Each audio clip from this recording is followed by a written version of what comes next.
What's up, YouTubers, and welcome to my Unraveling the Bible series. Well, I'll be talking to you in this segment about sin. So let's jump right into it because I have a lot to say. First of all, what is our general concept of sin? What have we been taught and told?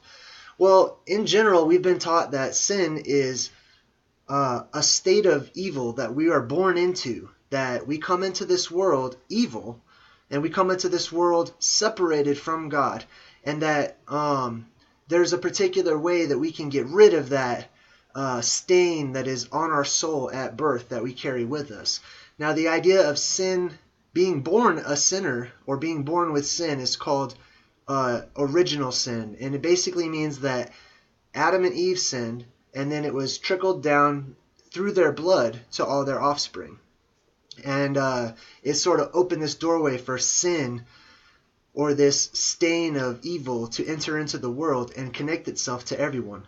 That's a general concept and a general understanding of what is generally taught in churches today. So, I'm going to tell you what the Bible says about sin, and hopefully it'll help you to hear something you've never heard before or see it from another way that you've never considered before. So what does the Bible say sin is? It says that sin is the transgression of the law, which basically means when you break the law, you have sinned, which means that sin is an action. Now, personally, I don't really like the word sin because it's got too much stuff connected to it and it implies too much. But according to the Bible, sin is an action of breaking the law. So, what is the punishment for sin? Well, the punishment for sin, as we've been taught, is death. And a lot of people quote the Bible in order to back these teachings that everyone is born a sinner, and because we are all stained with this evil, that we are all deserving of death spiritually and to be tortured in hell forever. There's two Bible verses I'm going to pick out real quick in particular. One is, it basically says that the soul that sinneth shall die. And this comes from the book of Ezekiel. Now, it's very important to, when developing an understanding of what's being taught or what's being read in the Bible, to read it in context. And there's various contexts. There's a verse context, a paragraph, a local context, a historical context. And it is very easy to take something that is said out of context without having more of the story. So, in Ezekiel, when he says that the soul that sins shall die, that word soul is actually better translated as living beings, or the person. And some Bible translations do say the person that sins shall die. So that whole part is actually talking about, let me give you some context. That part starts off by this prophet saying, you've heard this old saying that the fathers have eaten sour grapes and it has set their children's teeth on edge. What that means is that it used to be known, it used to be considered that sin was passed down genetically, or sin was inherited because my father did something bad and he was an evil man. Now I have that stain upon me. I have that stigma, and now I'm bad or I'm evil. But in Ezekiel, he starts off by saying that's not true. That's no longer true. Don't believe that.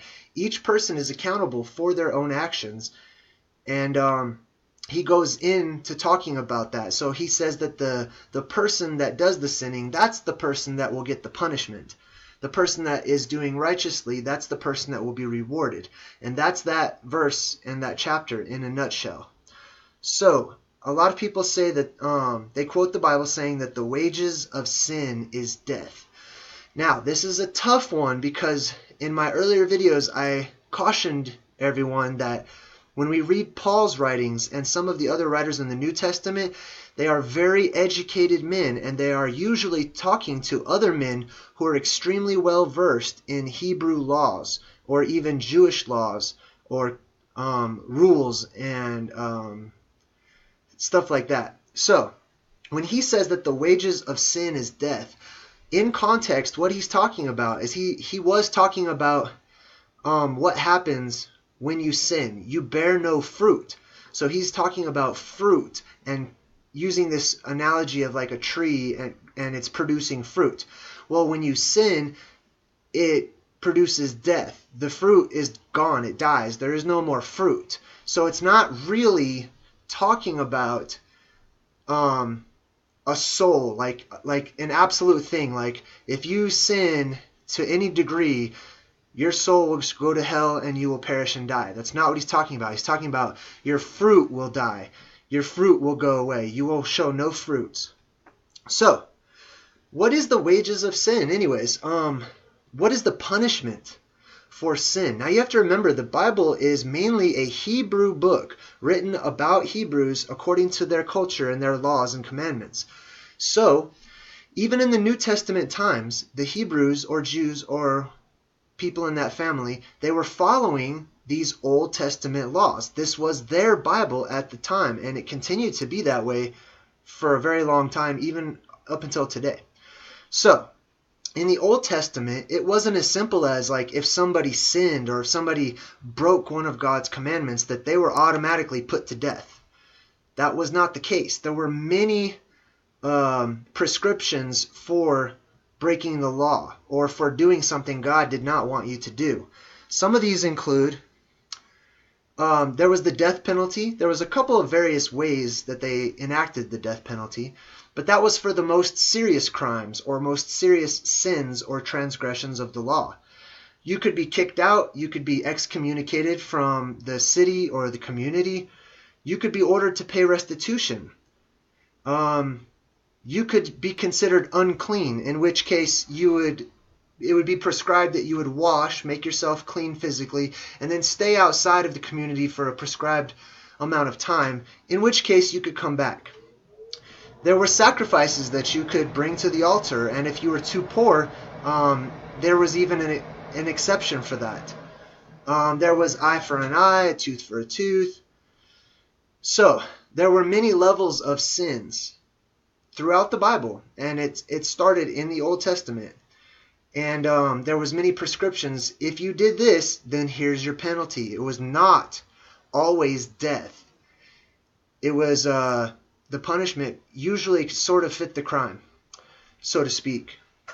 Now, coming back to another New Testament verse that people use, they say, well, if you say that you have no sin, then you're a liar and the truth is not in you. That is a Bible verse. However, it's taken out of context when people are using it like this.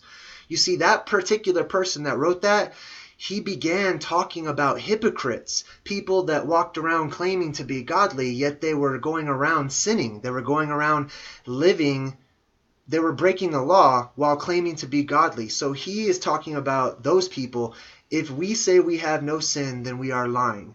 And that's who he's talking about. He's not talking about righteous people. And the Bible also says, for all have sinned and fallen short of the glory of God. Now this is Paul writing this, and his are the most difficult writings to understand, in my opinion. However, when he says this, he is referring to, now he's talking to people that know what he's talking about. He's referring to passages in the Old Testament. In particular, Psalm 14 and Psalm 53, which are nearly identical. And when he says, all have sinned and fallen short of the glory of God, well, that can't be true, because that would present a paradox, because we know Jesus has not sinned and fallen short of the glory of God. So it can't be an absolute word all, as in all-encompassing. So he goes on, if you continue reading, he actually starts to quote Psalm 14 or Psalm 53. In which case it says that there is none righteous, no, not one. And people will only take that one verse out of Psalm 14 and 53, and they'll say, no, there's none righteous. You can't go around saying that you're a righteous person. However, if you continue reading those Psalms, the writer goes on to say that he's talking about the people that say that there is no God, or the fools of the world. And essentially he's talking about the unrighteous people who are out there doing things that were considered sinful or transgressing the laws. So when he says there is none righteous, he's talking about out of all of those people that live their lives that way, there is none righteous because they're breaking the law. And I know this because he goes on to say that God or Yahweh is with the righteous. So he is talking about there's righteous and there's non-righteous. Righteous just means those who do rightly. If you do right. If you're not righteous, then you're not doing right according to whatever. What else? Yeah, speaking of righteous, a lot of people that I've encountered talk about perfection, especially in Christian communities. A lot of people are taught that you cannot be perfect, and that no matter what, especially when you're born into sin, you're born with the stain of being evil already, and you're condemned from birth. People say that you are not perfect. You cannot be perfect. Only Jesus was perfect. Now, this is not biblical because all throughout the Bible, there's a handful of people that are actually called perfect by God and by the writers of the Bible. Excuse me. If you would like an example, in Job, in the very first chapter, it says that Job was a perfect man. Noah was also called perfect. Joseph in the New Testament, I think it was Joseph. But anyways, there are men who were called perfect, and that they were, in fact, perfect. Which means that this idea of being perfect, we're condemned so much as a people. We're taught you're sinful, you're not perfect, you're not righteous, you're not good, nobody's good, no one's perfect, you're only human, etc., etc. This is not biblically correct. The Bible says that you can be perfect and that you can be righteous, and that when you decide to stop doing what you know is wrong and start doing what you know is right, then you are now entering into righteousness. You are now righteous. You are now perfect. So a lot of people use this and they twist it and make it the opposite and say, well, you think you're holier than thou, or you think you're perfect, or you think you're this and that. It's okay to be perfect, to act perfectly. And when it comes to perfection, it doesn't mean that you have no flaws. It's not talking about like your flaws of your body or making mistakes. It's talking about what you know is wrong. You choose not to do that each and every time. That makes you perfect in that moment. It makes you walking around, it makes you righteous because you are choosing to do right. So we are all perfect when we are abiding by that different life that we have chosen to live by, as opposed to continuing to lie, cheat, steal, things of that nature. Now, the main thing that I use to back up this claim that people can be perfect in action, in intention, is the Bible absolutely commands it. And most people will skip this or sort of minimize it. However, Jesus himself commands everyone in the Bible to be perfect. That's his commandment. Even if they ditched all the Old Testament commandments, Jesus commands you or his people to be perfect. That is a commandment. And also in the Old Testament, God is continually talking about being perfect.